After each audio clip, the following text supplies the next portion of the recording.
Mi nombre es Paul Wood, soy ornitólogo de profesión y tengo casi 30 años radicando aquí en la península de Yucatán. He trabajado en buena parte de la península, entonces durante los últimos 30 años he visto cómo ha ido fragmentándose realmente toda la vegetación natural de la península. Últimamente he estado trabajando en en proyectos de monitoreo para la evaluación de impacto ambiental de áreas en la costa que van a tener parques eólicos. Realmente hay muchos problemas involucrados con la instalación de los eólicos en la península de Yucatán. En teoría, yo estoy de acuerdo que el cambio climático es probablemente el problema más grave que tenemos hoy en día. No es el único, pero el cambio climático ha venido a empeorar todos los problemas que teníamos anteriormente. Entonces, aunque estoy a favor de la energía renovable, no puedo estar de acuerdo con la manera en que se están instalando las compañías aquí en la península de Yucatán. Más que nada, el problema ha sido que no hay ningún estudio previo que pueda guiar a las empresas a escoger lugares donde no va a haber un impacto mayor. Es cierto que han evitado la costa, la zona de la ciénaga, que es bien importante para nuestra población de flamencos, han evitado las reservas y también mayormente han evitado las zonas urbanas o pobladas. Pero hay una franja costera atrás de la ciénaga que realmente corre paralelamente a la costa, desde Celestún hasta Zilam de Bravo y realmente hasta Quintana Roo, que es una zona que se supone que lleva impactos de ganadería, agricultura, y parece que son zonas degradadas ecológicamente, pero la información que estamos recabando realmente demuestra que no son zonas sin importancia ecológica. Y es más, albergan una gran cantidad de especies de aves, de mamíferos, incluyendo jaguar, todas las especies de gato y muchas especies en peligro de extinción. Nada más en cuestión de aves, por ejemplo, hay por lo menos 25 especies que aparecen en la NOM mexicana, algunos en peligro de extinción, otras amenazadas. Nada más en cuestión de aves, eso sin mencionar los mamíferos y otras cosas. También es una zona de endemismo, de un alto grado de endemismo. Todas las especies endémicas de la península están concentradas en la parte norte de Yucatán. Entonces, potencialmente tenemos un problema allá. Otro problema que me concierne muchísimo es la cuestión de las aves migratorias. La península de Yucatán es como un cruce de caminos para las aves migratorias que vienen de Estados Unidos y Canadá, cruzan el Golfo en otoño y la primera oportunidad que tienen para aterrizar es en la península de Yucatán. Otra vez en primavera, a su regreso hacia Estados Unidos, pasan otra vez por la península de Yucatán. La gran pregunta es, cuando están llegando a la costa de Yucatán, ¿a qué altura están volando? ¿Están a la altura de las turbinas? Y simplemente no tenemos la información para contestar esa pregunta. El problema principal es que la gran parte de la migración ocurre de noche. Obviamente no se puede contar de noche, entonces eso implica que tenemos que utilizar tecnología de primera, de punta, con radares, monitoreo acústico, que resulta ser muy caro. El problema desde el punto de las empresas, y quiero decir que quiero ponerme en los zapatos de las empresas también, no necesariamente para defenderlas, sino para poder entender la lógica atrás de ellas, porque ellos vienen con la lógica que ellos siguen es la lógica financiera y técnica. Realmente sí quieren cumplir con todos los requisitos ambientales también, pero una vez que ya rentaron un terreno y firmaron contratos, es el primer paso para hacer los estudios de manifestación de impacto ambiental. Entonces los estudios realmente, aunque Semarnat nos pide un año de monitoreo previo a la construcción, debería de haber un estudio previo para toda la costa para señalar a las empresas dónde es mejor instalarse y dónde no es conveniente instalarse. Desafortunadamente, esos estudios nunca se han hecho. Y es más, se estipula en la ley de reforma energética que Semarnat tiene la obligación de realizar esos estudios previos y no se han hecho. Resulta que las empresas entonces tienen toda la responsabilidad de hacer esos estudios previos y también les piden estudios regionales, lo cual resulta muy difícil para la empresa. Hay que entender que las empresas no tienen expertise técnica para hacer ese tipo de evaluación. Entonces tienen que recurrir a consultorías, se supone que es consultorías profesionales, pero he notado que muchas consultorías sienten la presión de darles gusto a su cliente y hacer un estudio que parece que les da todas las posibilidades de aprobar el proyecto. Entonces esos estudios no son objetivos, no hay ningún lineamiento de cómo hacer ese tipo de estudio, y entonces a la hora de querer hacer un estudio regional o comparar un sitio con otro, los datos no son comparables. Entonces eso, desde el punto de vista de los biólogos que estamos involucrados en hacer esos estudios, es muy difícil hacer una evaluación objetiva y también hacerlo con la intensidad requerida. Realmente para hacer un estudio de la intensidad necesaria sería un estudio mucho más caro de lo que quieren pagar las empresas. Ahora, desde el punto de vista de la consultoría, ellos tienen que ofrecer precios competitivos. No hay que olvidar que ellos están compitiendo una con otra.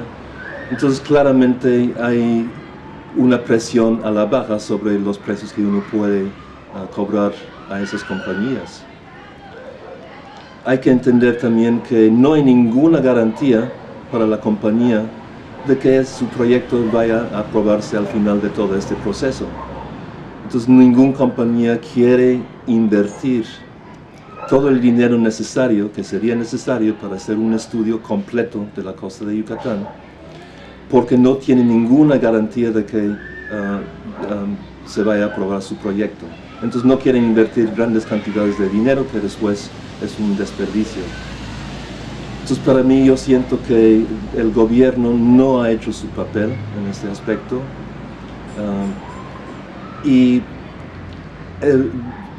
aunque yo no puedo decir los resultados de mi monitoreo todavía porque son confidenciales, a la hora de, espero que a la hora de publicarlos se vuelvan públicos esos datos.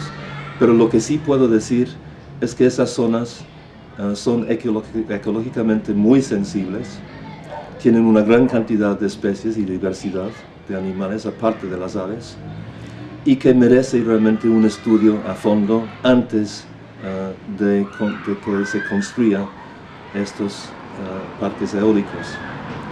Otro problema es que no sabemos cuál es el tope. Si fuera nada más 2 o 3 parques, tal vez se puede absorber el impacto. Pero cada vez más me estoy dando cuenta que hay terrenos rentados en muchos lugares de la península, de la costa de Yucatán, que todavía no se declaran, no son proyectos oficiales todavía. Entonces la preocupación es que Yucatán sea otra Oaxaca, donde de repente toda la costa está tapizada de turbinas de 200 metros de alto, que para mí podrían formar un obstáculo bastante importante para las aves migratorias, tanto en otoño como en primavera. Y eso es sin mencionar las especies planeadoras residentes como rapaces y zopilotes. Y aunque los zopilotes, aparte del zopilote rey, que es una especie en peligro de extinción, no es muy raro en esta zona, pero sí ocurre, los zopilotes no tienen ninguna protección oficial. Sin embargo, su papel ecológico es muy importante. Son muy importantes en la cadena alimenticia porque son esenciales para la descomposición, para procesos de descomposición, para control de enfermedades y plagas. Entonces es una especie que podría verse muy afectada por ese impacto y podría disminuir su población. Entonces estamos realmente interfiriendo en procesos ecológicos que ni siquiera entendemos en este momento bien. Entonces mi opinión ahorita es que honestamente yo siento que debería de haber un moratorio en esos proyectos hasta que se entienda muy bien la importancia de toda la zona costera y tratar de identificar zonas donde el impacto sería menor. Quisiera mencionar que en algunos estudios también se habla de corredores migratorios en la península de Yucatán. Quiero también decir que no hay tal cosa. Toda la península de Yucatán, absolutamente todo el territorio, incluyendo los patios traseros de las ciudades, son parte del gran corredor migratorio de las aves que vienen de Estados Unidos. Muchas de las cuales pasan invierno de aquí, pero muchos millones más pasan por Yucatán, se abastecen de agua y comida aquí, antes de seguir su viaje a Centroamérica y hasta Sudamérica en algunos casos. Entonces, se ha estimado que el tamaño de la migración en Yucatán, que pasa por Yucatán, podría estar en la región de 5 billones de individuos cada año, no millones, billones. Y estamos hablando de alrededor de 150 o 170 especies. Una gran diversidad y realmente una ruta migratoria de las más importantes en el mundo. Y en el hemisferio, pues creo que es probablemente el corredor más importante, sin mencionar el corredor también del Golfo de México. ¿Qué se podría hacer? A mí me extraña enormemente la falta de interés de parte de las instancias internacionales en este momento, porque es importante mencionar que hay un acuerdo tripartita sobre la protección de aves migratorias, es más, de todas las especies migratorias que compartimos entre Estados Unidos, Canadá y México. Es un tratado que tiene casi 100 años y en teoría todas las aves migratorias gozan de una protección especial. Sin embargo, no he visto ningún esfuerzo de parte de las ONGs o incluso de parte de los gobiernos involucrados en evaluar el problema del corredor migratorio de la península de Yucatán, que para mí es realmente la cuestión, bueno, el gran interrogatorio que queda sobre estos proyectos. Sí podemos hacer estudios durante el día y esos conteos sí los estamos haciendo, pero no se puede hacer de noche, obviamente, cuando no se puede ver. Y eso es cuando pasa la mayoría de las aves. Yo he trabajado con algunas ONGs aquí de la península y yo siento que lo ven como una papa demasiado caliente en este momento. Tal vez siente que tampoco tienen los recursos para dedicar a una persona tiempo completo al asunto, pero hay que entender que muchas veces los patrocinadores de las ONGs son empresas transnacionales Entonces es posible que sienten que no pueden criticar a esas compañías abiertamente. Eso como sociedad civil nos deja con un problema bastante grave, porque ¿quién va a levantar la voz ahorita en defensa de estas especies? Esto sin obviamente mencionar la parte social y el impacto sobre las comunidades en estas zonas. Quisiera mencionar que son zonas de multiuso muchas veces, que es claro que han tenido un uso bastante intensivo por parte de las comunidades durante muchos años, probablemente cientos de años. El hecho de que todavía exista tanta diversidad, creo que nos demuestra que no han tenido un impacto totalmente negativo sobre esas especies. Entonces, aunque hay actividades que nosotros podríamos considerar como ilícitas o ilegales o poco éticas, como la cacería, la captura de especies para el mercado de mascotas, son honestamente cosas que a nivel local son cuestiones tradicionales, y aunque sí han tenido un impacto, el impacto no ha sido total. Cuando se instalan estas compañías, esas actividades se van a tener que parar. Ya no va a haber acceso para la cacería, para la colecta de materiales de la selva, que utilizan para materias de construcción, cuestiones medicinales, artesanales, hasta ganadería extensiva. Entonces siento mucho que la población en general tampoco está muy informada y no sabe lo que viene y el impacto que puede tener sobre sus vidas. Aunque yo quisiera estar realmente de acuerdo con las energías renovables, hay que también verlo en el contexto de lo que está pasando en el resto de la península.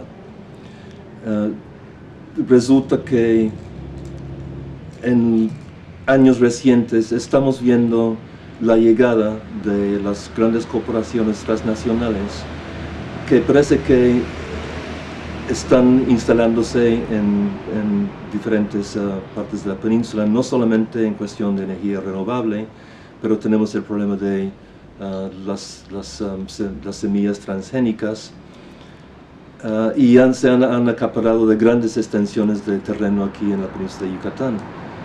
Lo que realmente es sorprendente es que esas empresas ni siquiera respetan las decisiones de la Suprema Corte de la Justicia de la Nación. En caso de nuestro vecino Campeche, por ejemplo, hay miles y miles de hectáreas sembradas con soya transgénica, a pesar de un amparo que concedió la Suprema Corte de Justicia de la Nación. Entonces, si la Suprema Corte de la Justicia no puede proteger los derechos de los ciudadanos y también los pueblos indígenas, honestamente uno se siente desprotegido y no sabemos a quién recurrir. Entonces preveo, el problema es que eso va a causar mucha confusión, mucho conflicto social.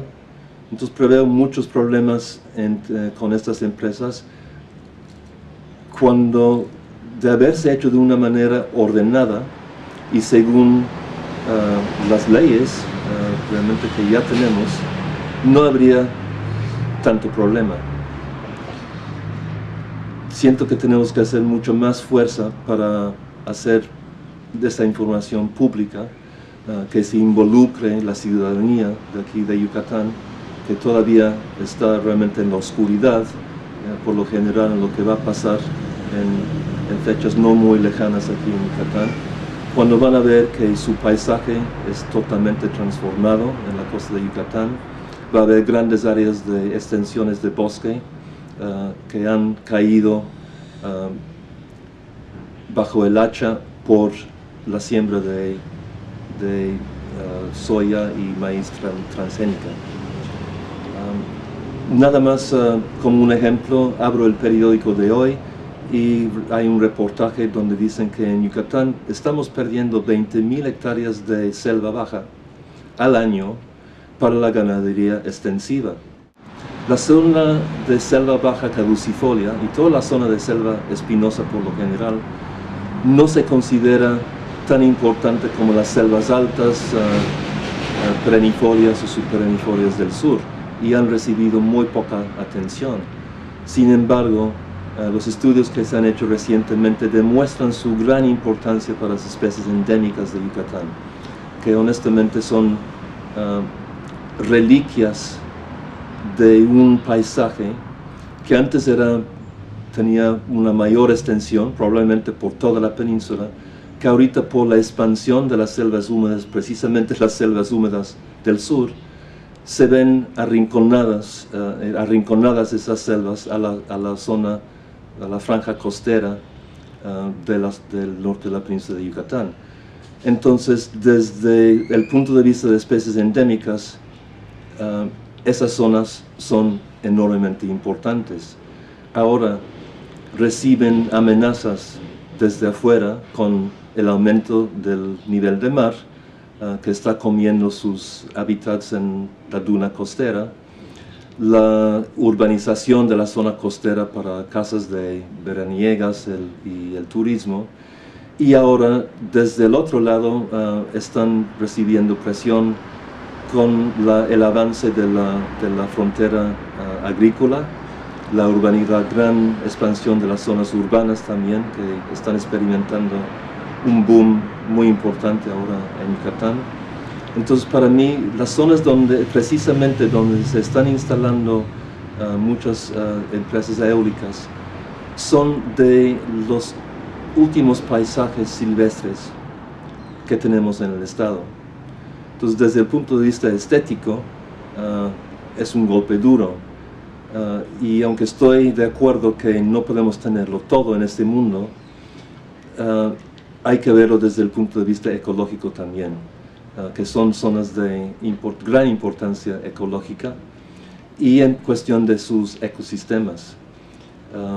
Las zonas que se encuentran atrás de la gran franja de ciénagas y humedales del norte de Yucatán, que son importantísimos para los flamencos, que en cuestión de ecoturismo es la especie más importante que genera más ingresos en la península, aunque no se ve afectada directamente, las zonas y las selvas que se encuentran atrás de esa zona regulan el flujo de agua hacia esas zonas.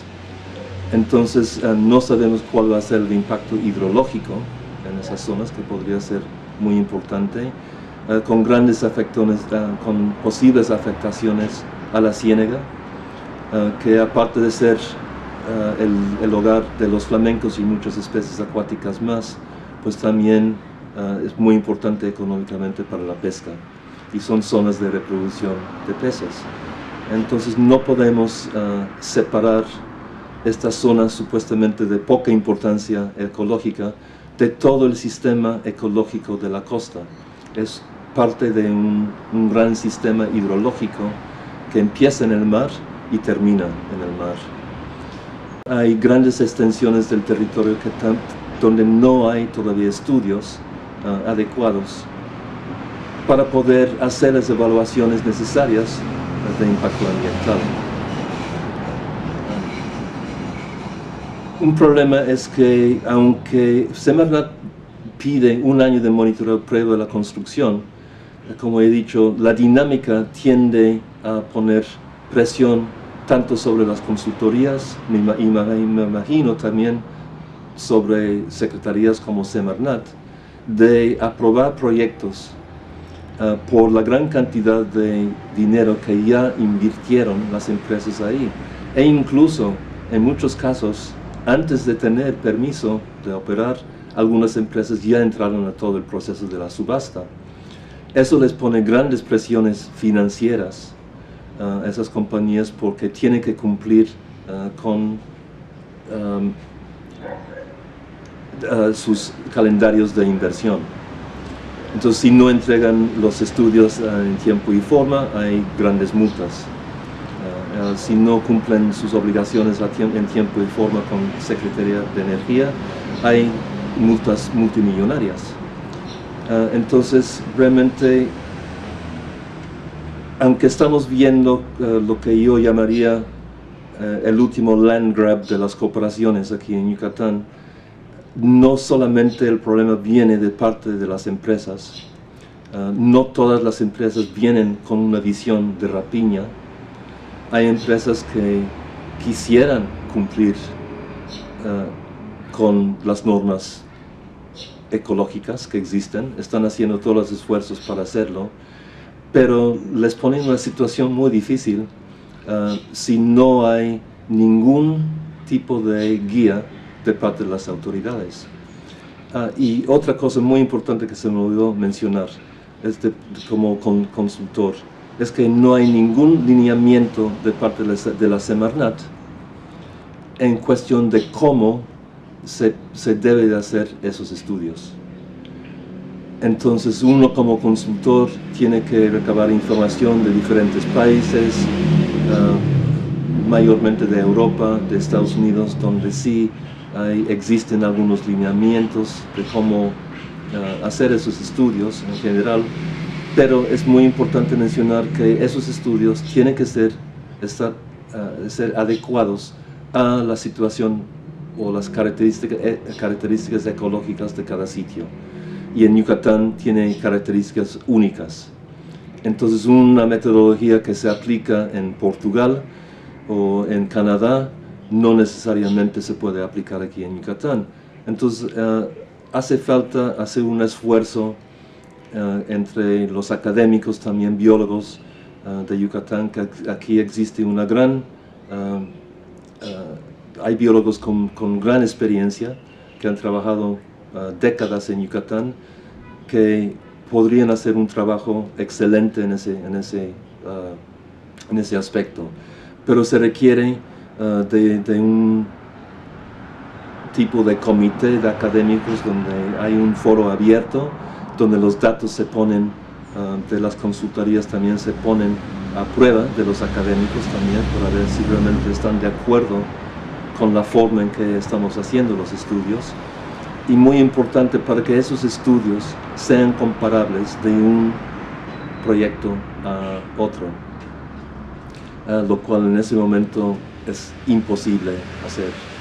En cuestión de cómo se podría solucionar el problema de la migración nocturna, existen técnicas que utilizan radar y también lo que se llama monitoreo acústico.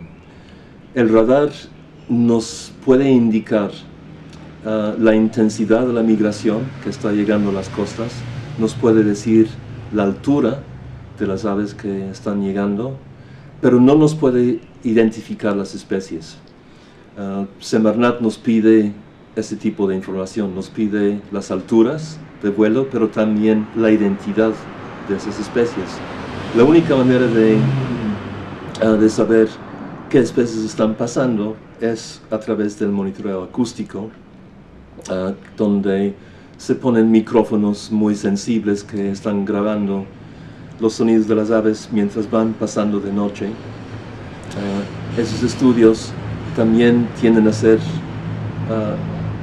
caros por el tiempo que lleva el análisis, porque las grabaciones se hacen durante todo el periodo de migración y durante toda la noche, entonces son probablemente cientos, sino miles de horas de grabaciones que habría que analizar.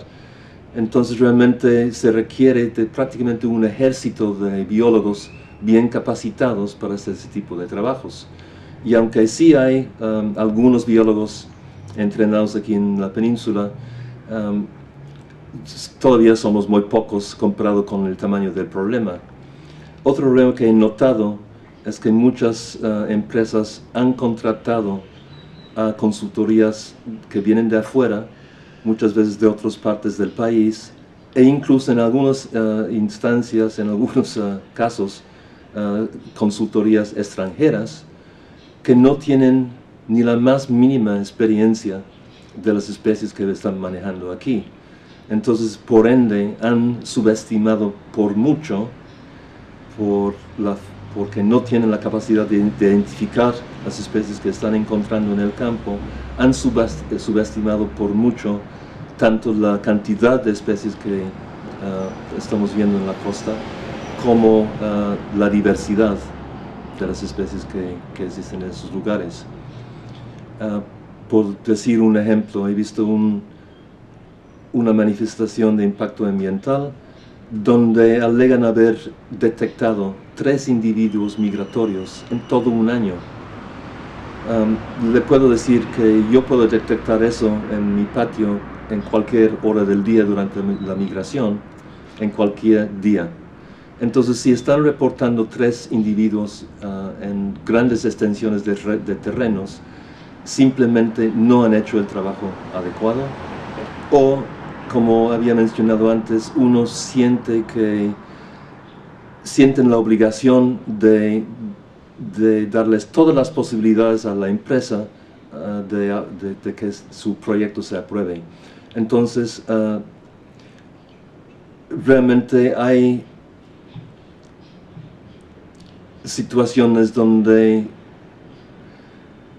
realmente la única palabra que yo puedo realmente encontrar es que hay casos de corrupción en ese aspecto, o de conducta poco ética de parte de consultorías, que obviamente también están compitiendo uno con el otro, y pues cada consultoría tiene que sobrevivir.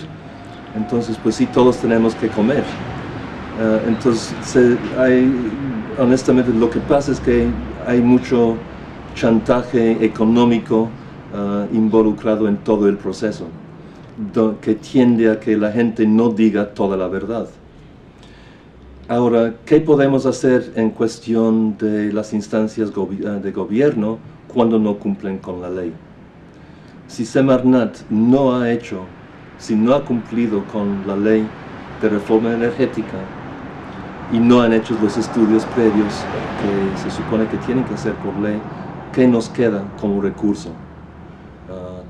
Hay un recurso legal, yo no lo sé, pero siento que no es justo echar toda la responsabilidad, ahora sí, a las empresas, a las consultorías, con los resultados negativos que estamos viendo como resultado, si el gobierno tampoco ha hecho su papel. Y en cuestión de la sociedad civil y organizaciones no gubernamentales, siento que también podrían tomar un papel más protagónico en ese aspecto. Entonces tenemos que yo siento que perder el miedo de hablar. Siento que hay cierto miedo de parte de mucha gente en hablar, tal vez por la posible pérdida de donaciones o de financiamiento, pero también tenemos que recordar que ser activista ambiental en México es de las cosas más peligrosas que uno puede hacer. México es de los países más peligrosos para ser activista ambiental, y casi semana con semana sabemos de otro caso de una persona asesinada por tratar de defender sus recursos naturales. Entonces podría haber también un sentimiento de miedo de parte de las organizaciones, también hasta biólogos como yo, y de parte de la ciudadanía en general.